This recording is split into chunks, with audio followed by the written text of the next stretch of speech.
बिल्लू, हाय। हाँ, क्या हुआ? हम ये कह रहे हैं कि हमारे एक जानने वाले बाहर जा रहे हैं, तो उनके पास एक प्यारी सी कैट है, तो हम उसको लिए आ रहे हैं, यहाँ रख लेंगे। प्यारी सी कैट है तो लियो, कोई दिक्कत नहीं। ठीक है, ठीक है, ठीक है। Oh no! ये बताओ तुम्हारा नाम क्या है? मेरा नाम ऐश है। ये बताओ तुम्हारा कोई बॉयफ्रेंड है कि नहीं? कोई आज तक मुझे हैंडसम और पैसे वाला मिला ही नहीं। अच्छा, ये बात है। Oh no! अरे ये हैंडसम कौन है? अरे ये तो बिल्लू जी हैं। अब बताओ, अब गर्लफ्रेंड बनोगी मेरी?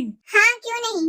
अच्छा, तो ये सब चल रहा है यहाँ। Oh no! मैंने देखा कि आज आपने उसको प्रपोज किया है। नहीं तो। ये जो आशिकी का भूत सवार हुआ है ना, अभी मैं उतारती हूँ उसको। Oh no! अरे यार मेरी जान सुनो तो, हम ये कहते, अरे ना सुनो तो मेरी जान।